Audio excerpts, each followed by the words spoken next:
Ouvre grand tes oreilles, on t'emmène au Caire.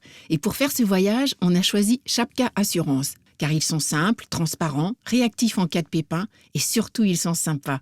Chapka assure tout type de voyageurs, aussi bien les vacanciers que ceux qui partent longtemps pour un tour du monde, un volontariat, un PVT ou étudier à l'étranger. On les remercie pour leur soutien. AR Magazine Voyageur, la bande son, un aller-retour du papier à l'oreille, des bonus, des rencontres, des reportages, un regard libre sur le voyage. Bienvenue à toi, amateur de voyage aux antipodes comme au coin de la rue. Je suis Sandrine Mercier, rédactrice en chef de AR Magazine Voyageur, et tous les mois, on te fait entrer dans les coulisses du trimestriel. Aujourd'hui, on part au Caire avec Jérémy Suiker. Notre reporter s'est jeté à corps perdu dans cette ville-monde de 20 millions d'habitants. 1, 2, 1, 2, le Caire. Le Caire ne répond plus. Le Caire, allô, le Caire. Ici Paris. Non, ça marche pas? Tu veux que je parle plus fort? C'est bon, c'est réglé, on peut commencer. Pour ce reportage, Jérémy emporte un livre dans son sac, L'immeuble Yacoubian, de l'écrivain égyptien Ala El Aswani. Et comme il mène aussi une enquête sur les relations des vivants avec les morts, il a arpenté l'immense cimetière Al Arafat, transformé en une véritable ville peuplée de milliers d'habitants. On l'appelle la Cité des Morts. Fascinant. Ce reportage est au sommaire du numéro 53 de cet hiver 2020-2021 avec ce titre, Le Caire, pas très confidentiel. Pourquoi ça ? Le Caire pas très confidentiel, c'est un peu une boutade. À la base, le titre provisoire, c'était le Caire confidentiel, aussi en référence au film, qui est un film qui se passe, qui parle un peu de la police et de la mafia et de la corruption au Caire à l'époque de la révolution de 2011. Et on est parti sur le Caire pas très confidentiel parce que on n'avait pas non plus cette prétention de montrer un Caire vraiment souterrain. Donc le reportage est un mélange en fait de genre et aussi un mélange de choses qui peuvent être confidentielles et aussi de choses qui sont très connues du grand public, comme les pyramides de Gizeh par exemple et le musée égyptien. Donc c'est vraiment à prendre un peu au second degré. Et tu es parti avec un livre sous le bras ? Effectivement, je suis parti avec l'immeuble Yacoubian, que je cite allègrement dans le papier, parce que c'est un livre qui m'a beaucoup marqué à l'époque de la lecture. Je savais aussi que l'immeuble Yacoubian, qui a inspiré El Aswani, l'auteur, est un immeuble qui existe encore. Et qu'est-ce qu'il en reste aujourd'hui ? Eh ben, il en reste pas grand-chose. C'est un souvenir assez décevant dans la mesure où déjà il faut le trouver. Alors il est référencé sur Google Maps, ça c'est une bonne chose, mais il se trouve sur une artère commerçante qui est une espèce d'Eldorado de la chaussure et du textile, et il est coincé entre un KFC et une boutique de prêt-à-porter. L'entrée n'est même pas vraiment accessible, il y a un gardien qui fait un peu office de cerbère. Aujourd'hui c'est complètement triste et vide. Il reste quelques activités commerciales, à savoir que des boutiques ont pris un peu possession des lieux et ont transformé les appartements en une espèce d'entrepôt à chaussures et à carton.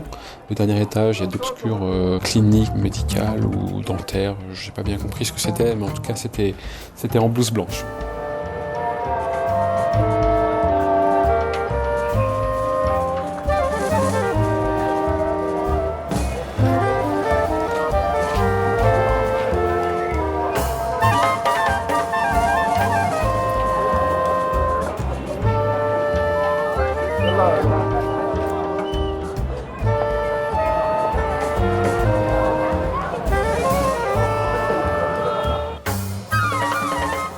Et tes premières impressions quand tu débarques au Caire ?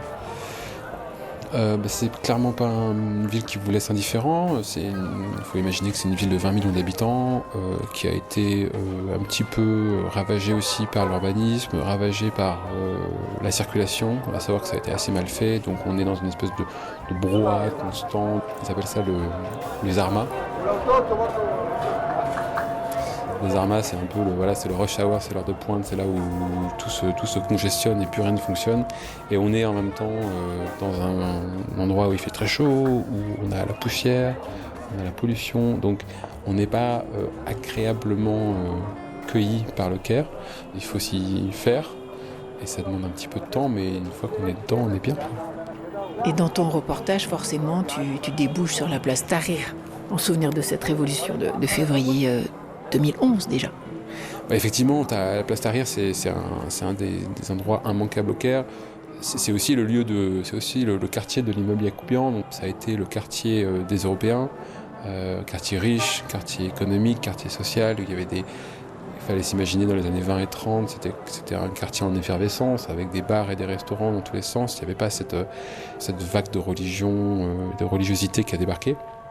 Et c'est une place hautement symbolique. On l'a tous un peu dans les esprits, parce qu'on l'a tous en tête ces images de la révolution de 2011, où les Égyptiens étaient sur la place et l'occupaient. Et aujourd'hui, c'est une place qui, malheureusement, est aussi à l'image de ce qu'est le pouvoir depuis quelques années avec Al-Sisi. À l'époque, il y avait un grand drapeau égyptien, un grand drapeau de l'Égypte qui trônait sur la place, et aujourd'hui ils sont en train de construire une espèce d'obélisque, et il est purement interdit de circuler autour de la place et de prendre des photos du monument et de la place. Il y a des vigiles et des policiers qui sont payés pour passer la journée autour de la place. Ils font le pied de grue, et dès qu'ils vous voient avec un appareil photo, ils vous arrêtent. Donc ça en dit long un peu sur aussi la récupération politique de cet endroit, qui est un emblème de la Révolution, qui en fait aujourd'hui se retrouve être instrumentalisé par un pouvoir qui lui est tout sauf révolutionnaire.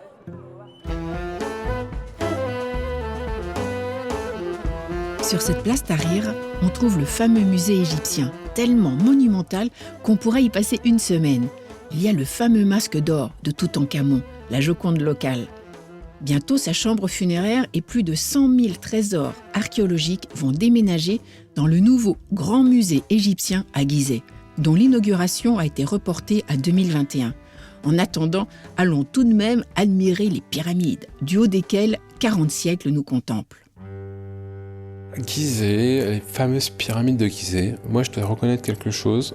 J'ai été plus impressionné par les pyramides quand je les ai vues de loin pour la première fois. Savoir, quand on est sur place, c'est tellement grand qu'on se rend pas bien compte. On se rend pas bien compte de la chose. On est au pied, on a presque le nez dans le guidon. Alors que quand on les voit pour la première fois, quand on est en route vers Gizeh, Gizeh est au sud du Caire, donc il y en a pour une 45 minutes à peu près quand ça circule, du centre-ville. Et à un moment, on débouche sur une espèce de grande voie rapide, et là on aperçoit au loin ces deux grandes formes un peu sombres, un peu comme deux mammouths. Je dis deux et pas trois parce que la troisième, en fonction de là où on se trouve, est un peu cachée par les deux premières. Et elles ont ce côté un petit peu inquiétant. Ça, c'est pour la petite histoire en amont. Et puis après, Gizeh, effectivement, waouh, c'est une chose qui reste unique au monde et qui est d'autant plus appréciable qu'il n'y a personne en ce moment. Donc on peut vraiment, on a les pyramides presque en visite privée, quoi. Actuellement, on a le pays pour soi. Les sites sont vidés des touristes. Alors si j'étais toi, je partirais sans plus attendre. Et si tu cherches un autre endroit, calme et paisible au Caire, une seule adresse, la nécropole Al Arafat, à ne rater sous aucun prétexte. Il y avait effectivement cette cité des morts qui m'interpellait beaucoup pour plusieurs raisons. Je travaille actuellement sur un projet autour de la mort, pour faire simple, sur la relation des vivants à la mort, un peu partout dans le monde. Et la nécropole du Caire, historiquement, est un lieu de mort, mais aussi un lieu de vie, puisque on estime à environ 1 million le nombre de personnes qui habitent dans cette nécropole, qui est en fait deux grands ensembles de nécropoles, réunis sous le nom d'une seule, qui s'appelle la nécropole d'Al Arafat, et qui est un site classé UNESCO.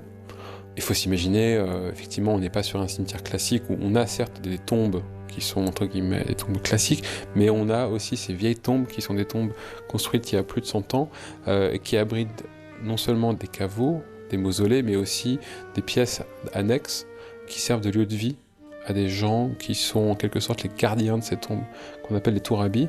Et ces personnes-là sont logées par les familles des défunts qui possèdent des caveaux, en échange de quoi ils veillent à l'entretien des tombes. Il y a des petits jardins, des petits patios. C'est très joli, certaines tombes sont magnifiques, ce sont des vrais trésors d'architecture. Et autour de ça s'organise toute une vie, entre guillemets, une vie normale, à savoir qu'il y a des artisans, des écoles, des mosquées, et on y fête bien sûr Il y a des enterrements tous les jours, mais on y fête des mariages. J'ai assisté à un énorme mariage un soir qui réunissait plus de 300 personnes avec de la grosse musique en plein dans les tombes. C'était quelque chose d'assez impressionnant. Des naissances, voilà, toute la vie qui est parmi les tombes.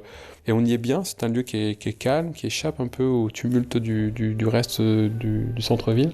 Il y a une image qui te revient de cette nécropole, une rencontre. Effectivement, un soir, je faisais des photos de nuit dans le cimetière, donc c'était déjà un peu particulier d'être seul dans cette nécropole, qui la journée est un endroit, entre guillemets, agréable et on s'y sent à l'aise, mais le soir, c'est une autre ambiance. Clairement, il n'y a pas d'électricité, il y a très peu d'électricité, on sent qu'on est avec les morts. Et puis j'entends un bruit derrière moi, donc je n'étais pas très rassuré. Je me retourne et je vois cette silhouette qui passe, qui me frôle et qui me dépasse et qui se retourne et qui commence à me parler en arabe égyptien, que je ne parle pas. Il s'agissait d'un jeune ferronnier qui s'appelle Islam, qui était donc lui, entre autres fossoyeur, mais aussi ferronnier. Et donc ce Islam, qui a 25 ans, tenait absolument à me montrer son atelier de travail. Et il m'a conduit à travers un dédale de tombes jusqu'à une espèce de petit édifice avec une grosse porte en fer qu'il a poussé, et il y avait son atelier qui était en fait une vieille sépulture avec 2 très belles tombes de l'époque des Mamelouks, donc fin 18e, et ces 2 tombes qui auraient pu faire l'objet d'une pièce de musée étaient recouvertes d'un bordel innommable de ferraille en fait, et il était à la fois excité et content de montrer son atelier, et en même temps il voulait pas que je prenne de photos parce qu'il avait peur qu'il puisse éventuellement avoir des répercussions. Et donc on a négocié, et puis finalement il m'a accepté d'être pris en photo, et il en résulte une très belle photo où on voit un petit peu de la tombe mais pas trop, et lui au travail, remis dans le contexte. C'est juste prodigieux de pouvoir vivre aussi facilement comme ça dans un cimetière. Et le meilleur moyen de retrouver le royaume des vivants, c'est d'aller au café avec la bonne adresse de Jérémy. Moi, il y a un endroit que j'aime bien au Caire. C'est pas l'endroit le plus agréable ou le plus sympathique pour aller boire un coup, mais c'est clairement on est au Caire. C'est-à-dire que c'est un vieux café qui date du roi Pépé. Je pense qu'il date de 1920 si je dis pas de bêtises, qui s'appelle le El Holia. On n'est pas loin de la place Tahrir, donc on est vraiment en plein downtown, et c'est un des rares cafés qui fait exception parce qu'on y sert des bières. Et ce café a pignon sur rue. Alors qu'en général, il faut savoir qu'au Caire, les endroits qui servent de l'alcool sont des endroits plutôt discrets. C'est pas que l'alcool est illégal, c'est qu'on le fait de manière discrète. Et celui-ci échappe à la règle. Ils ont pourtant essayé à plusieurs reprises de le fermer, en tout cas à l'époque des frères musulmans, qui étaient au pouvoir entre 2011 et 2013. Ça n'a jamais pris. Et on est dans une espèce de grande cafétéria haut de plafond et des grandes colonnes. C'est pas un endroit très charmant, mais il y règne une ambiance vraiment, vraiment sympathique avec tout type de gens, que ce soit des intellectuels, des expatriés, des ouvriers parfois aussi, des gens de tous les horizons qui viennent boire, se rincer le gosier après une longue journée au soleil. C'est un endroit que je recommande. Pour découvrir ce Caire pas très confidentiel, signé Jérémy Suiker avec les photos de Nicolas Leblanc, il y a le numéro 53 de l'hiver 2020-2021 actuellement en vente. Ce reportage a été réalisé avec le soutien de l'agence Comptoir des Voyages, qui propose des voyages en immersion dans la vie locale. Leur site, comptoir.fr. Sinon, retrouve AR Magazine Voyageur sur notre site ar-mag.fr, Insta, Twitter, Facebook et dans les kiosques bien sûr. Et si tu as besoin d'une assurance, pense à Chapka. On les remercie de soutenir Aller-Retour le podcast. À bientôt pour de nouvelles aventures.